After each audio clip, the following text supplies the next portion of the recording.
राष्ट्रीय प्रेस दिवस के अवसर पर आज उपायुक्त अपूर्व देवगन की अध्यक्षता में उपायुक्त कार्यालय के सभागार में जिला स्तरीय कार्यक्रम का आयोजन किया गया। कार्यक्रम में पुलिस अधीक्षक अभिषेक यादव विशिष्ट अतिथि के रूप में उपस्थित रहे। उपायुक्त ने राष्ट्रीय प्रेस दिवस की शुभकामनाएं देते हुए कहा कि मीडिया लोकतंत्र का अभिन्न हिस्सा है। उन्होंने कहा कि भारतीय लोकतांत्रिक व्यवस्था की मजबूती में मीडिया की स्वतंत्रता प्रतिबिंबित होती है। रिपोर्टिंग में कई चुनौतियों के बावजूद भी मीडिया अपने दायित्वों का निर्वहन पूरी ईमानदारी और पारदर्शिता के साथ करता रहा है। अपूर्व देवगन ने कहा कि वर्तमान परिदृश्य में आर्टिफिशियल इंटेलिजेंस से मीडिया कर्मियों के समक्ष कार्य निर्वहन में सुविधाओं के साथ कई चुनौतियां भी उत्पन्न हुई हैं। उन्होंने समाचार संकलन में आर्टिफिशियल इंटेलिजेंस आधारित सेवाओं के उपयोग के दौरान समाचार संप्रेषण से पहले सभी महत्वपूर्ण पहलुओं की जांच की आवश्यकता पर भी जोर दिया। कार्यक्रम में पुलिस अधीक्षक अभिषेक यादव ने विशिष्ट अतिथि के रूप में भाग लेते हुए media in the era of artificial intelligence पर अपने विचार रखे तथा मीडिया कर्मियों के साथ अपने अनुभव भी साझा किए। कार्यक्रम में वरिष्ठ पत्रकार बीके पराशर ने संगोष्ठी के थीम विषय सहित मीडिया के विकास एवं विस्तार को लेकर केंद्रीय सूचना एवं प्रसारण मंत्रालय तथा हिमाचल प्रदेश सूचना एवं जनसंपर्क विभाग की महत्वपूर्ण भूमिका से अवगत करवाया।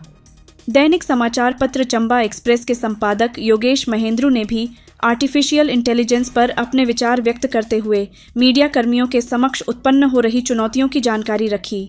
अध्यक्ष प्रेस क्लब चंबा दीपक शर्मा ने धन्यवाद प्रस्ताव रखा। इस दौरान जिला स्तर पर कार्यरत विभिन्न मीडिया कर्मियों ने थीम विषय पर अपने विचार रखे। जिला लोक संपर्क अधिकारी खेम चौहान ने उपायुक्त अपूर्व देवगन, पुलिस अधीक्षक अभिषेक यादव तथा उपस्थित सभी मीडिया कर्मियों का स्वागत करते हुए प्रेस काउंसिल ऑफ इंडिया और राष्ट्रीय प्रेस दिवस के आयोजन को लेकर महत्वपूर्ण जानकारियां साझा की। बहुत अहम बातों पे चर्चा आज हुई है। No doubt fourth pillar of democracy बोला जाता है और उसका एक कारण भी है और यही कारण है कि जो आप सब सारे बाकी 3 पिलर्स को चेक में रखते हैं, चाहे एग्जीक्यूटिव हो गया, लेजिस्लेचर हो गया, जुडिशरी हो गया, आप उन सब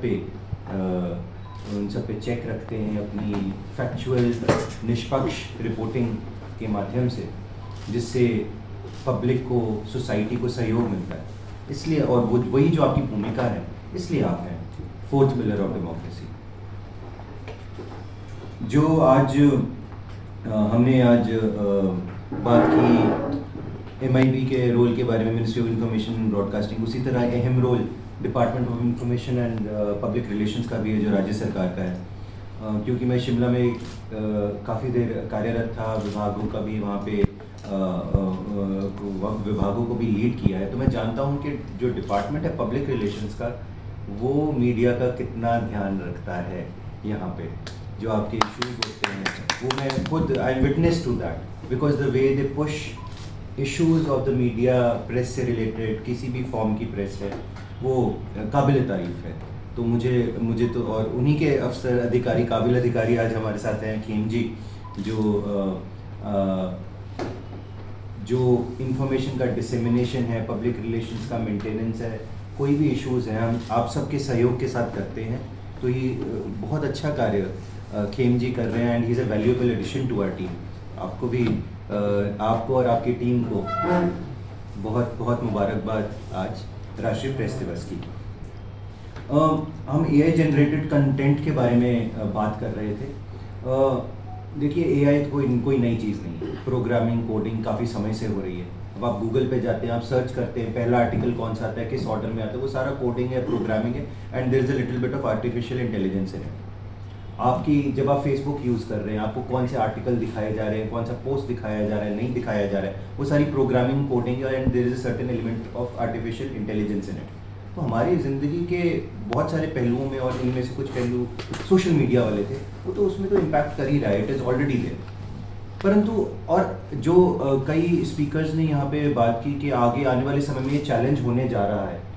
एक तरीके से चैलेंज है मैनुअल लेबर को, ना हम सब मैनुअल लेबर हैं, तो हम सबको एक चैलेंज होने वाला है ये आने वाले समय में। तो उससे अब कैसे, हाउ डू वी, हम अपनी सिग्निफिकेंस कैसे रखेंगे। वर्तमान में जितनी आर्टिफिशियल इंटेलिजेंस की कैपेबिलिटी कुछ स्पीकर्स ने यहाँ मेंशन किया कि वो एनालिसिस नहीं कर पाएंगे, वो फैक्ट, इधर से फैक्ट उठाया, इधर से फैक्ट आया, उसको किसी प्रकार, किसी रूप में प्रेजेंट कर देंगे। बट वो एनालिसिस कहाँ से आ रहा है? एनालिसिस तो ह्यूमन ब्रेन से आ रहा है। अभी आर्टिफिशियल इंटेलिजेंस की वो कैपेबिलिटीज़ नहीं डेवलप की हुई हैं। वो है जो आपको सेट अपार्ट कर रहा है वर्तमान में। अगर हम AI जनरेटेड कंटेंट की बात करें, आजकल आप इंटरनेट पे देखेंगे कई आर्टिकल्स रिप्यूटेड न्यूज़पेपर्स के जो ऑनलाइन प्लेटफॉर्म है, जो उनकी वेबसाइट्स है, उस पर AI जनरेटेड कंटेंट आ रहा है और उसमें नीचे लाइन लिखी होती है कि ये तो जी यहाँ जो कंटेंट है उससे जनरेट करके आर्टिकल पेश कर दिया गया है, और ये जो रीडर्स हैं उनके नॉलेज के लिए कि ये आर्टिकल वहाँ से आ रहा है। तो आप इसलिए अब आपको अपनी सूझबूझ का इस्तेमाल करना है कि आप कितना उस पर ट्रस्ट करते हैं।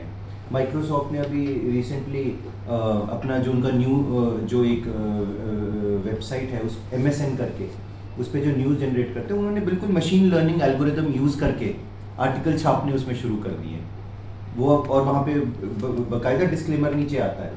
अब वो हमारी जनता कितनी आम जन कितना समझदार है, जैसे SP साहब ने कहा था कि हम इतने समझदार हैं कि वो वीडियो जो आ रही है कोई वायरल हो रही है तो उस पर आज की डेट में हम कॉशियस हो गए हैं।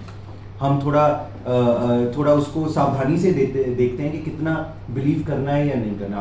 आज की डेट में जितना बढ़ते जा रहे हैं उतना सोशल मीडिया के कंटेंट को चाहे आप ही के सोशल मीडिया हैंडल का क्यों ना हो, है ना, आप में से कई सोशल मीडिया हैंडल चलाते हैं, आप ही के उसको बड़ी सावधानी से देखा जाता है और कठोरता से जज किया जाता है कि ये जनाब ये कंटेंट कैसा है ना। तो वो आजकल वर्तमान में हो रहा है। ह्यूमन एडिटर्स कई वेबसाइट्स ने हटाने शुरू कर दिए, संपादक उन्हें हटाने शुरू कर दिए, बट वो अलग। तो आज की डेट में पब्लिक इतनी सावधान है कि शायद उस वेबसाइट को इतना तवज्जो ना दे। वो चाहते हैं कि ऑनेस्ट एक्यूरेट रिपोर्टिंग आए और जिसमें एनालिसिस भी हो। एक संपादक का तो कार्य एनालिसिस है ना जी, और वो प्रॉपर रिपोर्टिंग है ना जी।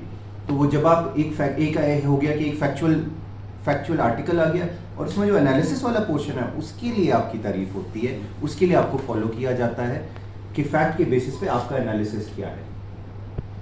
आपने ChatGPT के नाम बारे में तो सुना ही है, हो सकता है कई लोग आजकल आर्टिकल ChatGPT यूज़ करके लिख रहे हो, वो तो एक बड़ा लैंग्वेज आपको अच्छी दे देता है ना, पर वो जो बौद्धिक क्षमता है वो कम होते जा रही है। अब आज की डेट में हमें भी कुछ लिखना हो, एक तो पेन का इस्तेमाल भी कम हो गया है, वो टाइप करने पे ज़्यादा हम गौर करते हैं। तो बौद्धिक क्षमता लिखने की है कि प्राशर साहब क्यों आर्टिकल एक लिखना एक कला का काम है ना। Of course we are talking about we have audio visual reporting as well, but एक आर्टिकल लिखना एक उसका उदाहरण ले रहे हैं, एक कला का आसान नहीं है आर्टिकल लिखना जरा।